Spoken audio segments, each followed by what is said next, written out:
Now for our daily segment on the US election. 45 days to go. Early voting has started in 4 American states. This includes Virginia, Minnesota, South Dakota and Wyoming. In-person voting has begun in these states. Absentee ballots are also being sent to all voters who have requested a ballot by mail.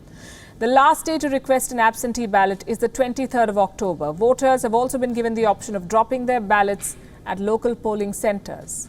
Now remember, Minnesota is one of the most crucial states this presidential election. Its capital, Minneapolis, had recently become the flashpoint for a national reckoning on race relations. George Floyd, an unarmed black man, had died after a white Minneapolis police officer kneeled on his neck and refused to let go.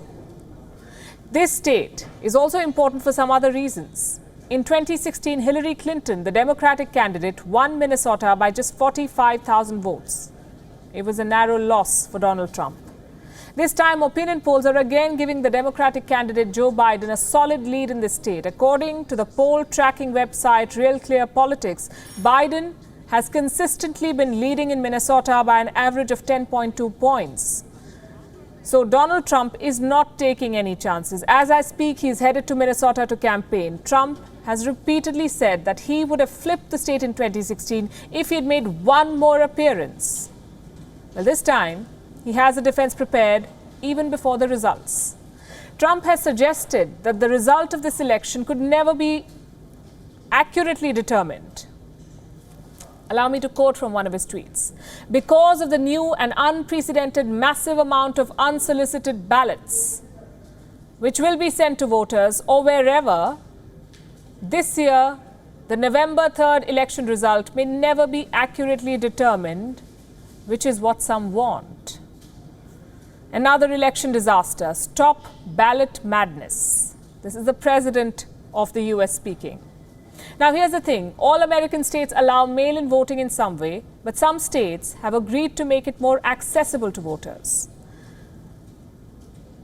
In 9 American states, ballots will be mailed directly to all voters.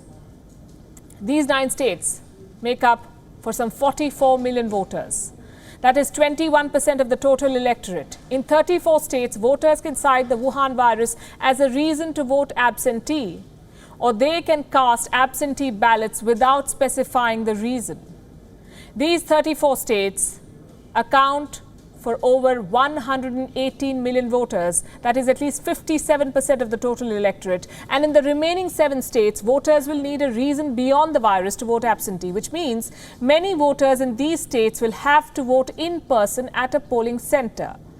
These states, 7 states, make up for 46 million voters. That is 22% of the total electorate. The election in November promises to be America's biggest test of voting by mail. A wave of mail-in ballots could overwhelm the Postal Service and local election bodies. It could also lead to election fraud. So when Donald Trump says that the results will actually never be really determined, he may have a point. We could have 5, 10, 15, 20% off. We could have more than that. The ballots will be stolen. Who knows where they're going? Who knows where they're coming from? It's not just the counting of the ballots, which, by the way, which will take forever. It'll take forever. You think November 3rd? You might not have, I guess at a certain point it goes to Congress. You know, at a certain point it goes to Congress. You know that. This is a disgrace. This is being done on purpose. They know it's no good. They know it's going to be fraudulent. It's going to be fraud all over the place. Who's getting the ballots? Who's sending the ballots? They have people saying you don't need a verified signature.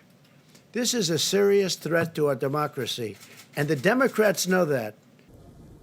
Meanwhile, a former model has come forward to accuse the US president of sexually assaulting her. This is a 2-decade-old case. The model's name is Amy Doris. She says that Trump approached her at a 1997 US Open tournament held in New York. She was 24 years old at the time and has said that the incident made her feel sick and violated. Trump has denied having ever harassed, abused, or behaved improperly with her. His lawyers are said to be taking care of this case. And this is not the only charge against the president. He's also being accused of having misused the U.S. Secret Service. A new report says that since Trump took office, his businesses have cost the U.S. government more than $1 million in private transactions. The Washington Post recently filed a public records lawsuit which forced the U.S. Secret Service to release transaction data. The data released included receipts and invoices from Trump's businesses.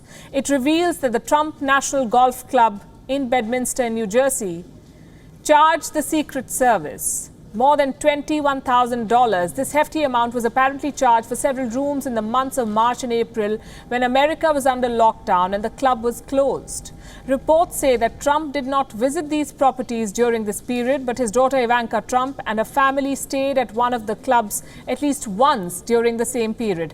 How much will these controversies impact Donald Trump's chances of a re-election? We'll have to wait and watch.